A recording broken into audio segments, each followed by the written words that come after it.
नमस्कार दोस्तों, मैं एक बार फिर से आपका अपने YouTube चैनल राजस्थान रिपत्ता पर आपका हार्दिक स्वागत करता हूं। हम हमारी पिछले क्लास में 1857 की क्रांति के बारे में बात कर रहे थे, तो ये आज की क्लास हमारी 1857 की क्रांति को हम पूरा करेंगे।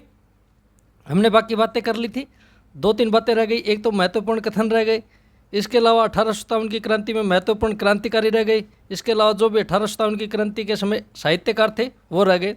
तो इनकी बातें हम करते हैं आज। तो सबसे पहले हम देखते हैं 1857 की क्रांति से संबंधित महत्वपूर्ण कथन कौन कौन से हैं। तो हमारा पहला कथन है 1857 की क्रांति भारत का प्रथम क्या था? स्वतंत्रता संग्राम था। ऐसा किसने कहा? 1857 की क्रांति भारत का प्रथम स्वतंत्रता संग्राम था। ऐसा करने वाला कौन था? वी.डी. सावरकर था। ठीक है, एक तो ये सबसे ज़्यादा पूछा है कि 1857 की क्रांति को भारत का प्रथम स्वतंत्रता संग्राम किसने कहा? तो वी.डी. सावरकर ने कहा।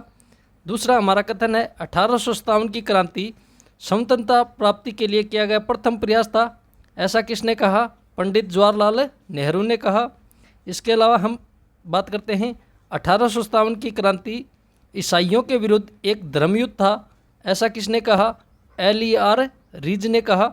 ठीक है, इसके अलावा 1857 की क्रांति हिंदू मुस्लिम विद्रोह था। ऐसा किसने कहा? ऐसा करने वाले दो थे, एक तो था सर आउटरम और एक क्या था? W. टेलर। 1857 की क्रांति एक राष्ट्रीय आंदोलन था। एक ये दो कथन पूछा है, एक तो जो पहला क्या प्रथम स्वतंत्रता संग्राम और एक ये राष्ट्रीय विद्रोह। ये दोनों कथन तो पूछ चुका है।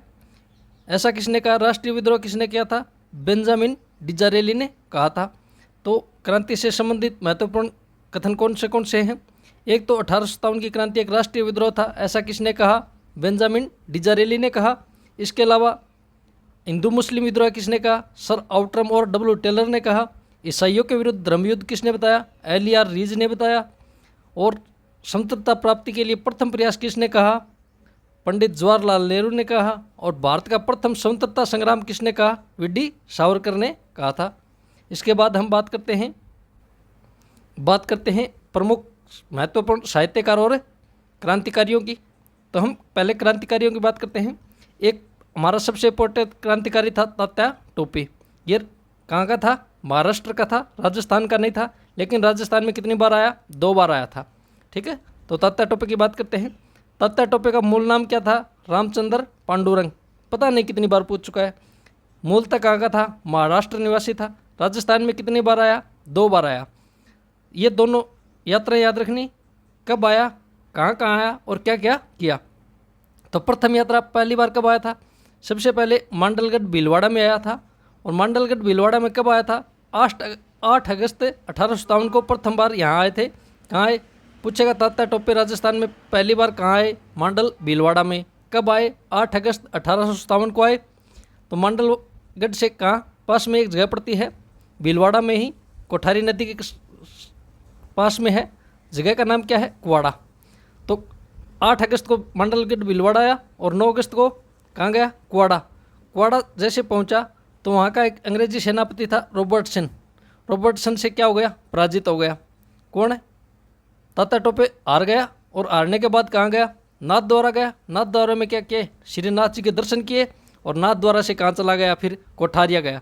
कोठारिया कहाँ पड़ता है? राजसमंद में। और कोठारिया का उस समय सामंत कौन था या ठिकानेदार कौन था? रावत जोत सिंह था। उसके पास गया कि कुछ मदद करो, लेकिन 2 बार गए। रावत जोत सिंह ने मना कर दिया कि मैं कुछ सहायता नहीं कर सकता। कोठारिया के बाद कहाँ गए थे? बूंदी गए। बूंदी का उस समय शासक कौन था? राम सिंह था। राम सिंह ने प्रत्यक्ष सहयोग तो नहीं किया, लेकिन अप्रत्यक्ष सहयोग किया कि ये अपनी ही रियासत है, जो चाहिए वो ले लो। ये इस प्रकार क्या किया? अप्रत्यक्ष सहयोग किया। बूंदी से फिर कहाँ गए? झालावाड़ गए। उस समय झालावाड़ का शासक कौन था? पृथ्वी सिंह था। पृथ्वी सिंह को पराजित कर दिया किसने? तात्या टोपे ने। और झालावाड़ पर क्या कर लिया? अधिकार कर लिया। फिर झालावाड़ पर जैसे ही अधिकार किया तो एक अंग्रेज अधिकारी आया, ब्रिगेडियर पार्क, अपनी सेना लेके आया। और सेना से क्या हो गया? तात्या टोपे पराजित हो गया और झालावाड़ से वापस कहाँ चला गया? MP महाराष्ट्र चला गया। तो ये हमारी इस प्रकार तात्या टोपे की पहली यात्रा हो गई। पहली यात्रा में सर्वप्रथम कहाँ आया था? मांडलगढ़ भीलवाड़ा आया। कब आया था? 8 अगस्त को। और क्वाडा में युद्ध कब किसके साथ हुआ? रॉबर्टसन के साथ हुआ। कब हुआ? 9 अगस्त को। जीता कौन? रॉबर्टसन। इसके बाद कहाँ गया? नाथ द्वारा। कोठारिया गया। कोठारिया में राव जोत सिंह ने कोई मदद नहीं की। और फिर बूंदी गया तो बूंदी में शासक कौन था? राम सिंह। तो उसने अप्रत्यक्ष सहयोग किया। बूंदी से कहाँ गया? झालावाड़। झालावाड़ में शासक कौन था? पृथ्वी सिंह। पृथ्वी सिंह को हरा दिया और झालावाड़ पर अधिकार कर लिया। लेकिन ब्रिगेडियर परक ने वापस से झालावाड़ को पृथ्वी को सिंह को दे दिया और तात्या टोपे को हरा दिया।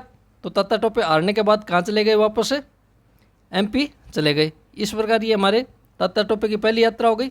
तो हम बात करते हैं तात्या टोपे की दूसरी यात्रा की। तात्या टोपे दूसरी बार कब आया? दूसरी बार कहाँ आया? बांसवाड़ा में आया। कब आया था? 11 दिसंबर 1857 को आया। ये डेट बहुत बार पूछी है कि तात्या टोपे दूसरी बार कब आया और कहाँ आया। तो कब आया?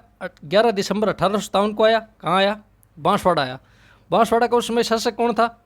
लक्ष्मण सिंह था। लक्ष्मण सिंह को पराजित किया और बांसवाड़ा पर अधिकार कर लिया। फिर लेकिन बांसवाड़ा से कहाँ चले गए? सलुम्बर चले गए। सलुम्बर से कहाँ गए? सलुम्बर में एक भिंडर नाम की जगह है, वहाँ चले गए। भिंडर से कहाँ गए? बांदा गए। और बांदा से कहाँ गए? टोंक में गए। टोंक में उस समय शासक कौन था? वजीर-उद-दौला था। तो वजीर-उद-दौला से एक युद्ध होता है, उस युद्ध का नाम क्या है? अमीरगढ़ का युद्ध। अमीरगढ़ का युद्ध कब हुआ था? जनवरी में हुआ। जनवरी 1858 को हुआ। किस किस के मध्य हुआ? एक तरफ तो कौन है हमारा? तात्या टोपे। दूसरी तरफ टोंक का नवाब कौन था? वजीर-उद-दौला। और वजीर-उद-दौला का सेनापति कौन था? फैजुल्ला खां। इनके मध्य युद्ध हुआ। विजेता कौन रहा? तात्या टोपे रहा। तो तात्या टोपे ने वजीर-उद-दौला और उसके सेनापति फैजुल्ला खां को हराया और टोंक पर अधिकार कर लिया। टोंक पर अधिकार करने के बाद टोंक के निकट ही मेजर इर्डन आया, जो टोंक को आज़ाद करवाने के लिए आया। टोंक के निकट मेजर इर्डन से क्या हुआ? पराजित होकर नरवर चले गए। नरवर कहाँ पड़ता है? MP में पड़ता है। उधर के लिए चले गए, कुछ दिनों के लिए गायब रहे। फिर जैसे ही नरवर में थे, उसमें नरवर का सामंत कौन था? मानसिंह नरूखा था। इसने विश्वासघात कर दिया और अंग्रेज़ों को बता दिया कि आपका तात्या टोपे यहाँ छुपा बैठा है, इसको गिरफ्तार कर लो। तो नरवर के MP कौन थे?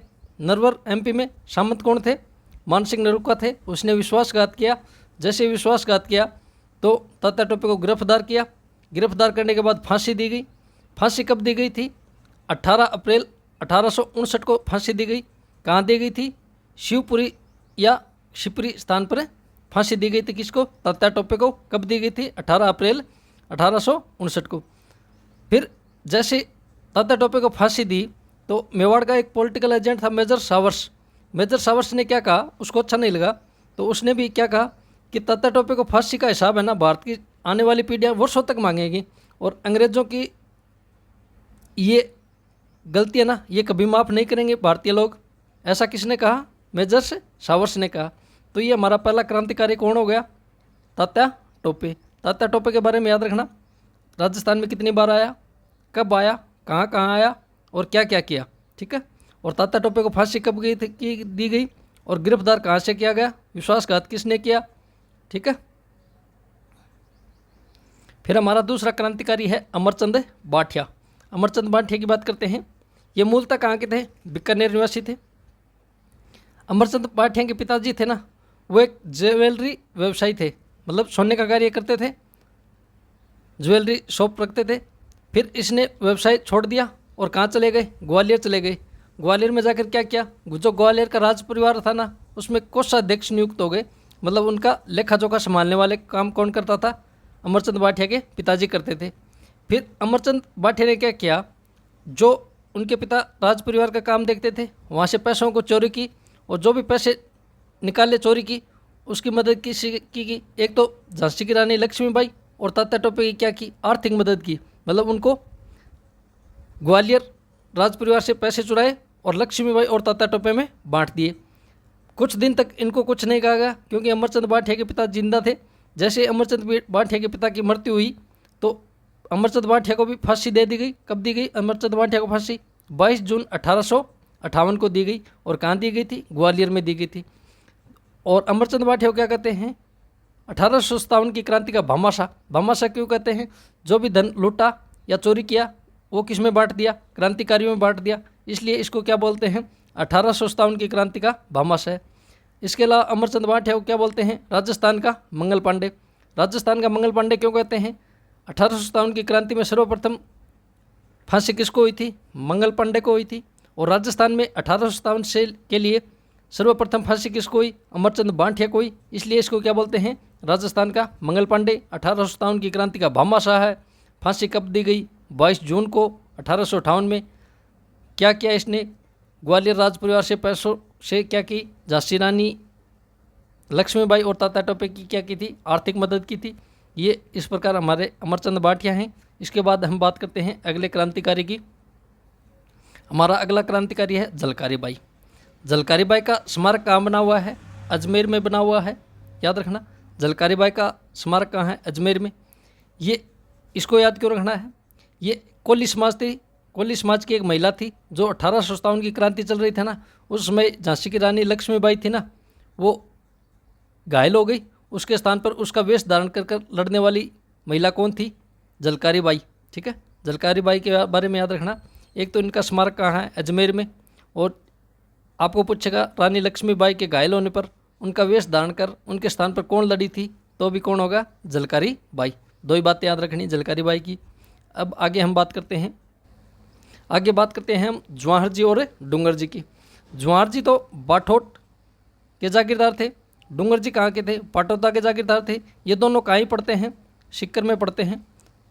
ठीक है, जवाहर जी डूंगर जी का संबंध कहाँ से है? सिक्कर से है। जवाहर जी बाठोट के जागीरदार थे, जबकि डूंगर जी पाटौदा के जागीरदार थे। और दोनों आपस में क्या थे? चचेरे भाई थे। जवाहर जी डूंगर जी को उपनाम क्या है? इनको एक तो लूटपाट के देवता बोलते हैं, इसके अलावा राजस्थान का रॉबिन हुड बोलते हैं।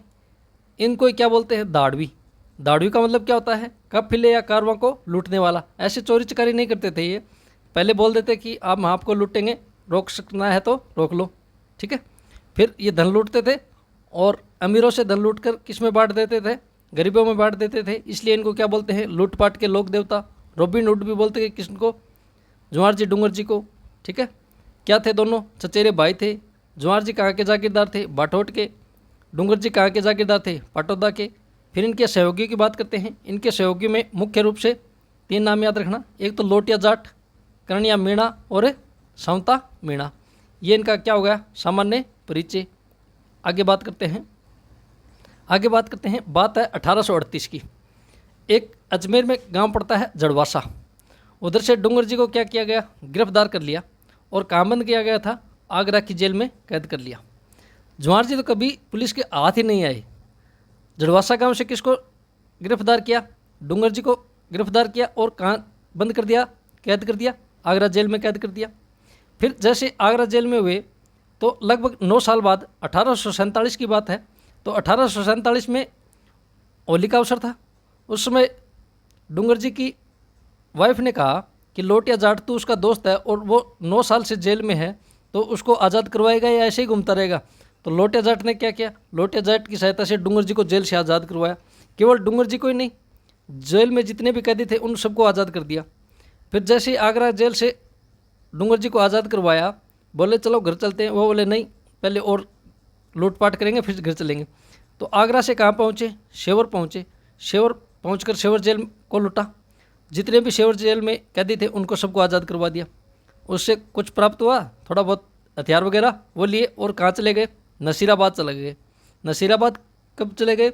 1847-48 में पहुँचे और नसीराबाद छावनी को लूटे। 1857 की क्रांति के समय जो छावनी थी ना, वो पहले ही बनी हुई थी। 1847-48 में नसीराबाद सैनिक छावनी को लूटा और वहाँ से 27,000 रुपये प्राप्त हुए। जैसे 27,000 रुपये प्राप्त हुए तो इन्होंने 2 कार्य करवाए। ये 27,000 रुपये इसलिए याद रखने, इन्होंने 2 कार्य करवाए। इन कार्यों के बारे में पूछा है कि डूंगर जी जवाहर जी ने नसीराबाद छावनी को लूटकर कौन से 2 कार्य करवाए थे? एक तो धनोप माता का मंदिर जो कहाँ है? शाहपुरा में, उसका निर्माण करवाया। इसके अलावा अजमेर और पुष्कर के बीच एक क्या है? केवल पहाड़ी है। उस पहाड़ी पर क्या बनवाया? सीढ़ियों का निर्माण किसने करवाया था? जवाहर जी डूंगर जी ने। कब करवाया था? नसीराबाद छावनी लूटने के बाद वहाँ से जो रुपये प्राप्त हुए उससे उनसे 2 कार्य करवाए। एक तो धनोप माता का मंदिर बनवाया, इसके अलावा अजमेर और पुष्कर के मध्य क्या किया? सीढ़ियों का निर्माण करवाया। इसके बाद नसीराबाद के बाद कहाँ पहुँचे? रामगढ़ पहुँचे। रामगढ़ कहाँ पड़ता है? सीकर में पड़ता है। रामगढ़ को शेखावाटी क्षेत्र के धनाढ़ सेठों की नगरी बोलते हैं। ठीक है, यहाँ अमीर सेठ रहते थे, उनसे धन लूटते थे, तो रामगढ़ को क्या बोलते हैं? धनाढ़ सेठों की नगरी बोलते हैं। आपको पूछ ले जवाहर जी डूंगर जी का लूटपाट का मुख्य केंद्र क्या था? तो रामगढ़ था। ठीक है, इसके बाद कहाँ पहुँचे? बीकानेर पहुँचे। बीकानेर पहुँचे, उस समय बीकानेर का शासक कौन था? रतन सिंह था। रतन सिंह ने जवाहर जी डूंगर जी को एक स्थान पड़ता है जिसका नाम क्या है? खेरकट्टा। खेरकट्टा नामक स्थान पर शरण दी। ठीक है, उसके बाद जैसे ही अंग्रेज़ों को पता चला कि जवाहर जी डूंगर जी कहाँ हैं? बीकानेर में हैं, वो खेरकट्टा के लिए गिरफ्तार करने के लिए गए।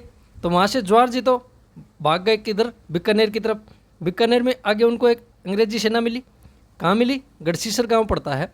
तो गढ़सीसर बीकानेर में जवाहर जी ने क्या किया? अंग्रेजी सेना को पराजित कर दिया और फिर वहाँ से भागकर कहाँ आ गए? सिक्कर आ गए। तो आपको पूछ लेगा जवाहर जी का अंतिम समय कहाँ बीता था? तो सिक्कर में बीता था। और वहाँ से डूंगर जी कहाँ की तरफ भाग गए? जैसलमेर की तरफ भाग गए। जैसलमेर में एक स्थान पड़ता है गिरदड़ा की काकी मेड़ी, वहाँ कौन चले गए? डूंगर जी चले गए। वहाँ से क्या किया? डूंगर जी को फिर गिरफ्तार कर लिया और गिरफ्तार करके कहाँ कैद किया गया? इस बार पहले कहाँ किया गया था? आगरा जेल में। इस बार कहाँ किया गया? मेहरानगढ़ दुर्ग कहाँ पड़ता है? जोधपुर में। कहाँ पड़ता है? जोधपुर में कैद किया गया और यहीं पर इनकी क्या हो गई? मृत्यु हो गई। तो डूंगर जी का अंतिम समय कहाँ बीता? मेहरानगढ़ ऑप्शन में होगा या क्या मिलेगा? जोधपुर में बीता। जबकि जवाहर जी का अंतिम समय कहाँ बीता? सिक्कर में बीता। ठीक है, फिर इसके अलावा एक बार पूछा है बलजी और बुरजी का संबंध किससे है? तो बलजी और बुरजी कौन थे? बलजी और बुरजी जवाहर जी डूंगर जी के क्या थे? पोते थे। एक बार प्रश्न ये आया कि जवाहर जी और डूंगर जी ने आजीवन किन दो रियासतों के विरुद्ध संघर्ष किया था? तो उसका उत्तर क्या है? बीकानेर और जोधपुर। ये क्वेश्चन के रूप में लिखा दिया, याद रह जाएगा। ठीक है, जवाहर जी डूंगर जी का आजीवन किन दो रियासतों के विरुद्ध संघर्ष रहा? बीकानेर और जोधपुर। बलजी बुरजी का संबंध भी किससे है? जवाहर जी डूंगर जी से। इसके अलावा याद रखना है इनको क्या बोलते हैं? लूटपाट के लोक देवता, राजस्थान का रॉबिन हुड और दाड़वी इनके उपनाम हैं। दोनों निवासी कहाँ के थे? सिक्कर के थे। ठीक है, ये क्या हो गए? हमारे क्रांतिकारी। तो हम बात करते हैं साहित्यकारों की। साहित्यकारों में एक तो नाम याद रखना है सूर्यमल मिश्रण। ये मिश्रण है, मिश्रण नहीं है। ठीक है, सूर्यमल मिश्रण कहाँ के थे? बूंदी के थे। इन्होंने क्या किया? 1857 की क्रांति के समय एक पुस्तक लिखी थी, अंग्रेजी दास्ता के विरुद्ध एक पुस्तक लिखी थी। उस पुस्तक का नाम क्या था? वीर सतसई। ठीक है, एक बार प्रश्न पूछा कि इला ने देनी आपनी हालरियो हुलराए पंक्ति का संबंध किस पुस्तक से है? तो कौन सी पुस्तक से है? वीर सतसई से। ठीक है, वीर सतसई किसको बोलते हैं? जिसमें 702 होना, वो रचना क्या कहलाती है? सतसई। 702 वाली रचना क्या कहलाती है? सतसई। फिर और क्या पूछेगा कि राजस्थानी भाषा की प्रथम सतसई कौन सी है, या प्रथम सतसई किसने लिखी थी? तो हैरी न्योगी ने लिखी थी। सर्वाधिक लोकप्रिय वीर सतसई तो कौन सी है? हमारी सूर्यमल मिश्रण वाली है। लेकिन पीछे थर्ड ग्रेड हुआ था, थर्ड ग्रेड में प्रश्न आया नवीनतम वीर, उधर ऐसा ही प्रश्न था वीर सतसई के लेखक कौन है? तो वीर सतसई के लेखक पूछा, सूर्यमल ऑप्शन में नहीं था, हैरी न्योगी भी नहीं था। तो उसका आंसर क्या माना? नथुदान मैयार यार माना था। तो ये नवीनतम वीर सतसई के क्या हैं? रचयिता हैं। ठीक है, तो 3 सतसई के लेखक याद रखना है। राजस्थानी भाषा की प्रथम सतसई पूछे तो किसने लिखी थी? हैरी न्योगी ने। और वैसे सामान्य वीर सतसई का लेखक या सर्वाधिक लोकप्रिय वीर सतसई का लेखक कौन है? सूर्यमल मिश्रण। और नवीनतम वीर सतसई है उसका लेखक कौन है? नाथुदान मैयार है। ठीक है, इसके बाद एक साहित्यकार की बात करते हैं हम, शंकरदान सामोर। शंकरदान सामोर के बारे में याद रखना है। ये पूछा है कि अंग्रेजों को मीठा ठग किसने कहा था? तो शंकरदान सामोर ने अंग्रेजों को क्या कहा है? मीठा ठग कहा है। शंकरदान सामोर की 2 पुस्तकें हैं, उनको याद रखना। मुख्य पुस्तक कौन सी है? एक तो है देश दर्पण, एक तो क्या है? शक्ति सुजस। इसके अलावा याद रखना है राजस्थान में क्रांतिकारी का अंत कहाँ से माना जाता है? तो सिक्कर से माना जाता है। इसके अलावा एक बात याद रखना, पीछे रह गई थी तो यहाँ नोट में लिख दिया है। मारवाड़ के जो पॉलिटिकल एजेंट थे ना मैकमोहन, उसकी कब्र की पूजा कौन करता है? कब्र की पूजा करता है रायका या रेबारी समुदाय के लोग, जो ऊँट पालक जाति है। वो मारवाड़ के पॉलिटिकल एजेंट थे ना मैकमोहन, उसकी कब्र की पूजा कौन करता है? रेबारिया रायका समुदाय के लोग करते हैं। इसके अलावा हमने बातें की हैं 1857 की क्रांति का अंत कहाँ से माना जाता है, सीकर से। शंकरदान सामोर की बात की, अंग्रेजों को मिठा ठग कहा है। इसके अलावा 2 पुस्तकें लिखी, देश दर्पण और शक्ति सुजस। इसके अलावा हमने सूर्यमल मिशन की बात की, इसकी पुस्तक याद रखना वीर सतसई। और इसके अलावा 2 वीर सतसई की बात हमने और भी की है। तो इस प्रकार हमारी 1857 की क्रांति हमारी पूरी होती है।